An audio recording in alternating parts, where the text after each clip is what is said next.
Alright, Forex market guys, second analysis for the day today. We got the Aussie Japanese yen in a very critical situation right now. We're kind of breaking in on price, battling against 75.76 here as we speak, trying to cross over. Now, this one's coming straight from our watch list.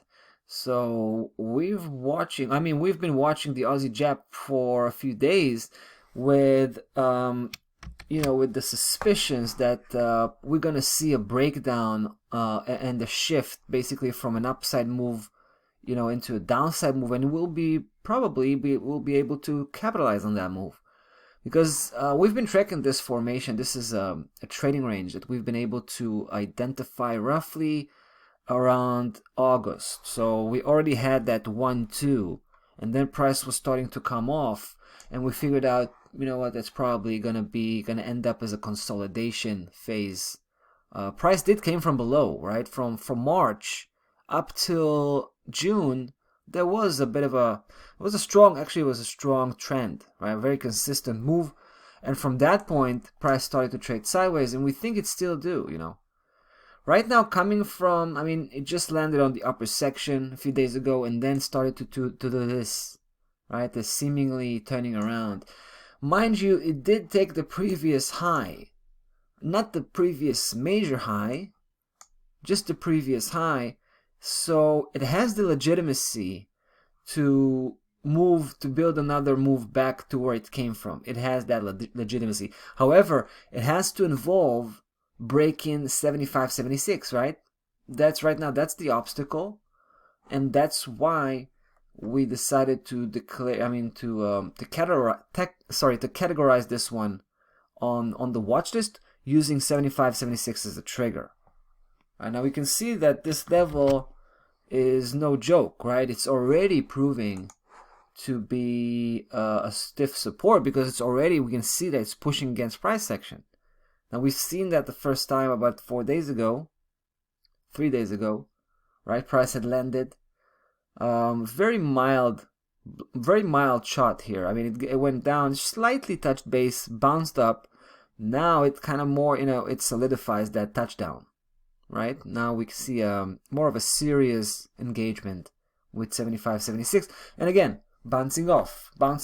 Now this is just at the beginning of the day, so it's, we don't really know how the day is going to end, but it's going to be super interesting. If, for example, price will be able to cross over, that's going to be a very strong indication that the turnaround is on its ways. So in that case, we would like to jump in as soon as we can, right?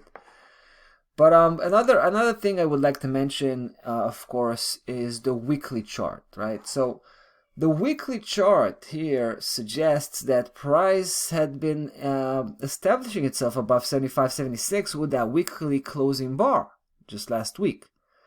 So that's why we should be cautious. If price starts to show signs of breaking down 75.76, we have to do two things. First, we have to back it up by cross-analyzing other Japanese currency pairs.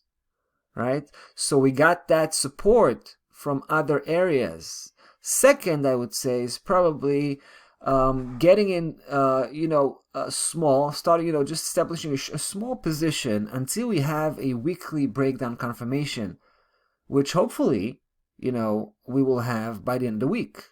Right? So if price starts to break down, we're going to get in very, very small, and then we'll wait a little bit till the end of the week.